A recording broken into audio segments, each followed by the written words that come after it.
Trent Alexander-Arnold, the boy whose dreams came true. From the academy all the way until the first team, to now being seen as a traitor by some. This is the tragic tale of Trent Alexander-Arnold. If you do enjoy these sorts of videos, don't forget to like the video, subscribe to the channel as well, that'd be greatly appreciated. I think it's only right that we start at the very beginning of Trent's career. Trent was born and bred a Red, I'm sure we all know this by now. He was picked up by Liverpool Academy aged 6. It was this academy where he would go on to play for years to come, even going on to captain the under-16 and the under-18 sides, already showing what a leader he can be. It was also in these academy days where Trent went from being a brilliant wide right-sided midfielder to dropping back into a right-back position in hopes to breaking into the first team. And that is exactly what he did, as in 2016 he made his Liverpool senior debut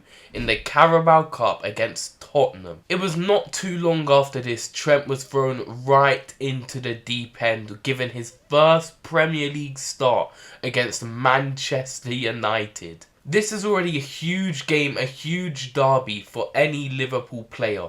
And given that he is a local lad from Liverpool, grew up a Liverpool fan, it was even bigger. By the end of the 16-17 campaign, Trent went on to make 12 appearances for Liverpool. Things only got better the following season, for Trent at least. Because at the start of the campaign, the first choice right back, Nathaniel Clyne, was struck with a long-term back injury. This gave Trent a brilliant opportunity to try and solidify his spot on the Liverpool team sheet. Albeit it wasn't that easy in the first half of the season, as he was rotating alongside Joe Gomez. But this was Trent's breakout year. He went from making the 12 appearances last season to making 33 appearances across all competitions, confirming his spot in the Liverpool team. Trent's dreams were now becoming a reality. However, it wasn't all sunshines and rainbows this season, as Trent was about to face his first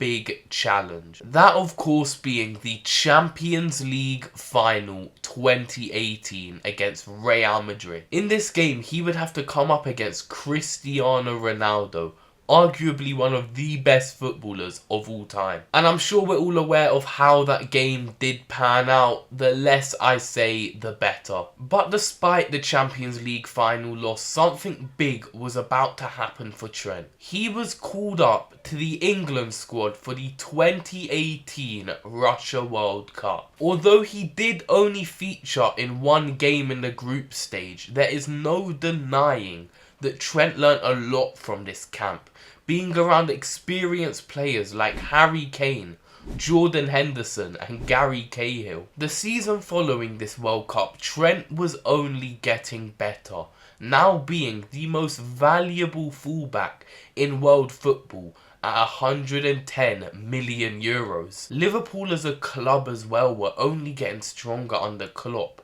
only losing one Premier League game that campaign. That, of course, being to eventual champions Man City because of that John Stones clearance. But now I think it's time we talk about that Champions League game. That could be a whole nother video in itself. Going into the semi-final second leg, all hope of reaching a consecutive Champions League final looked lost for Trent and Liverpool, as they were going in 3-0 down to Messi's Barcelona. No Salah, no Firmino, no problem. Liverpool managed to claw it back 3-3 in the 79th minute. The game looked destined for extra time until Liverpool won a corner. And he spotted that! Oh, they caught them! They caught Barcelona now! What a moment for not only Trent, but the entire club. That moment today remains one of the best Champions League moments of all time. Liverpool then went on to beat Spurs in the final, securing their 6th Champions League title. And that was Trent's first major trophy, and it was the first of many. The following season, Trent kept showing the world why he was in fact a world-class fullback. Winning the Super Cup, the Club World Cup, and even being nominated for the Ballon d'Or. Amidst all of this, Liverpool were walking the Premier League, being 10 points clear by Christmas Day. From this evening, I must give the British people a very simple instruction.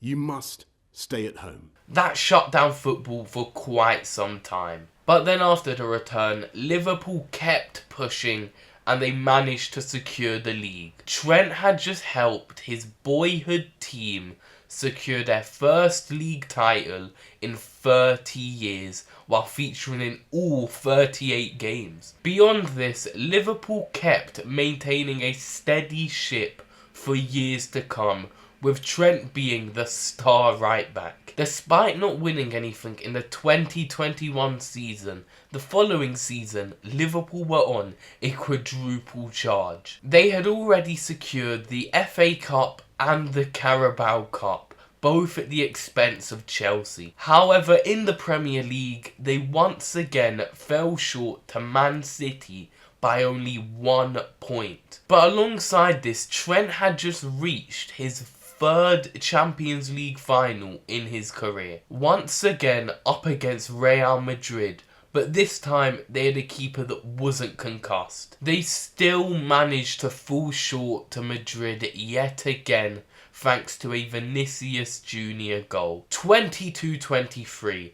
That was probably Trent's worst season to date. Liverpool ended up finishing 5th in the league, which meant no Champions League football for the following season. And it was also during this season where Trent was under a lot of media scrutiny. What for, I hear you asking? For apparently not being able to defend. If you ask me, it's absolutely absurd that the media were coming after him for this. It just seems to me that the media are nitpicking at one of his weaker abilities here just to find something to complain about.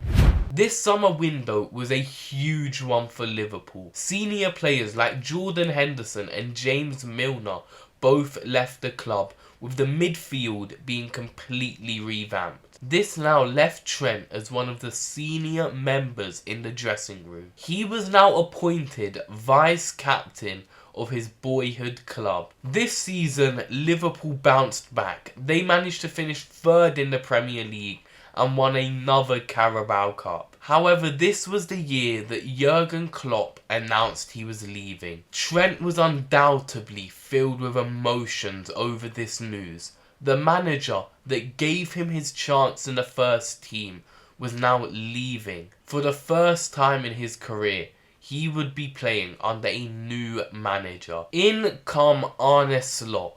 It was a new era for both Trent and Liverpool. But there were questions from the get-go of the Arne Slot era.